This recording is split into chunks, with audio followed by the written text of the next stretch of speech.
Hello সবাইকে, আমি তমা। আমার একটা নতুন ভিডিওতে সবাইকে অনেক স্বাগত। তো এখানে চলছে চিকেন রেসিপি রান্না, তার জন্যই চড় চলছে। চলো একে একে তোমার সাথে দেখিয়ে দিই কী কী করছি। এখানে পেঁয়াজগুলো কেটে রেখেছিলাম, সেই পেঁয়াজগুলোকে সুন্দর করে এখানে ভেজে নিয়েছি। আর তার সঙ্গে একটু চারমগজ, পোস্ত আর দিয়েছি একটু কাজু বাদাম, সব দিয়ে ভালো করে ভেজে একটু জল দিয়ে ভাপিয়ে রেখেছি। এখানে একটু মশলা বানিয়ে নিচ্ছি জাবিত্রি আর এলাচ দিয়ে।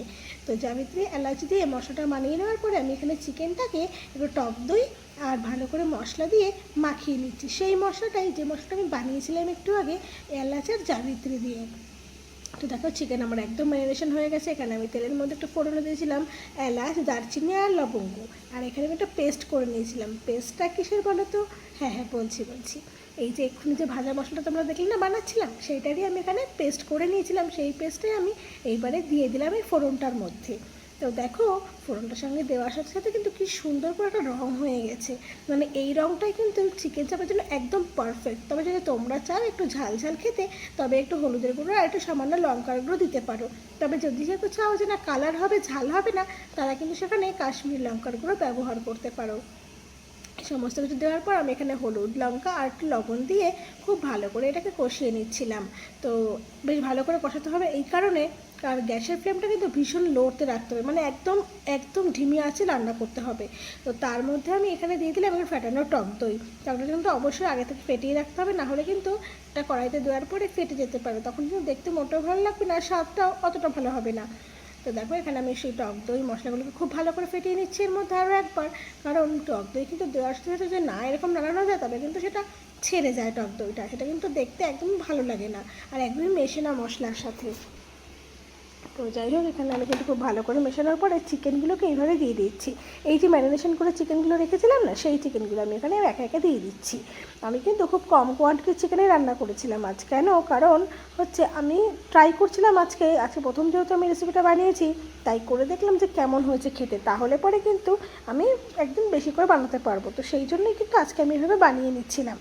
তো কেমন লাগছে ভিডিওটা দেখতে অবশ্যই কিন্তু কমেন্ট করে জানিও। আর তোমাদের যদি কোনো কোয়ারিজ থাকে আমায় কিন্তু কমেন্ট করে জানাতে পারো, আমি চেষ্টা করবো পরের ভিডিওতে সেটা অবশ্যই তোমাদের সাথে ক্লিয়ার করে দেওয়ার জন্য।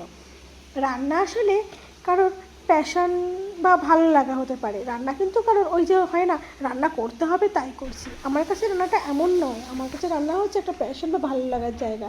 আমার যদি মন খারাপ থাকে তাহলেও আমি রান্না করি, কারণ মনটাকে ভালো রাখার জন্য। আর যদি মন ভালো থাকে তবে তো আমি রান্না করতে খুব ভীষণ ভালোবাসি। তো বিশেষ করে নিত্য নতুন রান্না করতে আমি অনেক পছন্দ করি, কারণ যে জিনিসগুলো আমরা ঘরে নিত্য নতুন খেয়েই থাকি, যেমন চিকেনটা তো আমরা ঘরে প্রায়ই খেয়ে থাকি, তারপরেও যদি একটু আলাদা করে রান্না করা যায়, তো যার জন্য কিন্তু আমি আজকের এই ব্যবস্থা করেছি। তো এখানে কিন্তু চিকেন চাপ বানাচ্ছিলাম এটা আমি, কারণ চিকেন চাপ কিন্তু বিয়েবাড়িতে একদম এইভাবে বানায়। তবে বিয়েবাড়িতে ওরা কিন্তু টেস্টির জন্য আরও কিছু বেশি মশলা ব্যবহার করে, যেটা আমি ঘরের জন্য বানাইনি। কেন কি, ঘরে বানাবো একদম লাইট ওয়েটে, এবার লাইট খাওয়াটাই ভালো, এই গরমে লাইট খাবো। অথচ এইভাবে কিন্তু একদম ঢাকা দিয়ে 2 মিনিট পরে তরকারিটাকে ভালো করে নাড়া করে নিতে হবে, কারণ যেহেতু বললাম একদম নিচে লেগে যাওয়ার সম্ভাবনা বেশি থাকতে পারে। আর যেহেতু এটা জল ছাড়া একদম এভাবেই মানে মশলার মধ্যেই রান্না হবে, সেজন্য কিন্তু এটাকে বেশ খানিকক্ষণ পর পর একটু উল্টে পাল্টা দেখে নিতে হবে যাতে নিচে লেগে না যায়। যেহেতু এর মধ্যে পোস্ত বাটা, কাজু বাদাম বাটা রয়েছে, টক দইও রয়েছে, সেক্ষেত্রে কিন্তু বেশ ভালোই লেগে যেতে পারে।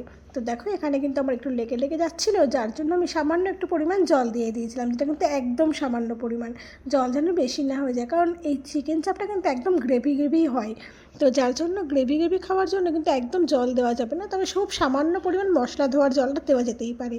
তো আমি কিন্তু সেভাবেই বানিয়েছিলাম। বেশ কিছুক্ষণ পর পর কিন্তু আমি ঢাকনাটা খুলে একটু নাড়িয়ে দিচ্ছিলাম, যাতে দেখছিলাম যে নিচে লেগে না যায়। তো কেমন লাগছে ভিডিওটা দেখতে অবশ্যই কিন্তু কমেন্ট করে জানিও। আর যদি তোমাদের রেসিপিটা মানে আরও কোনো ডিটেলসে জানার থাকে, যে কী ব্যবহার করেছি বা কতটুকু মশলা লেগেছে না লেগেছে, তোমরা আমাকে কমেন্ট করে জানিও, আমি তোমাদের সবার উত্তর দেওয়ার চেষ্টা করব। আর যদি কোনো রকম কনফিউশন থাকে আমাকে জানিও, আমি তোমার অবশ্যই সলিউশন দেওয়ার চেষ্টা করব। তো আসতে চলেছি কিন্তু আমার দারুণ ভিডিও, মানে রেসিপি নিয়ে সমস্ত, মানে আমার ডেইলি ব্লগ। তোমরা তো সবাই আমাকে ভীষণ সাপোর্ট করছো, তো এইভাবেই আমাকে সাপোর্ট করো। আর আমার নতুন ব্লগ দেখার জন্য, নতুন ভিডিও দেখার জন্য হ্যাঁ আমার ফেসবুকটাকে অবশ্যই ফলো করে নিতে হবে। আর যারা ইনস্টাগ্রাম বা ইউটিউব থেকে দেখছো অবশ্যই কিন্তু আমার ফেসবুক চ্যানেলটাকে ফলো করে নিও, আর আমার এইভাবে পাশে থেকো। তো সবাইকে জানাই গুড নাইট, ভালো থেকো সবাই। আর কেমন হয়েছে রেসিপিটা আর একবার বলছি কমেন্ট করে কিন্তু জানাতে একদম ভুলো না। তো যতক্ষণ পর্যন্ত সবাই অনেক ভালো থেকো, টাটা।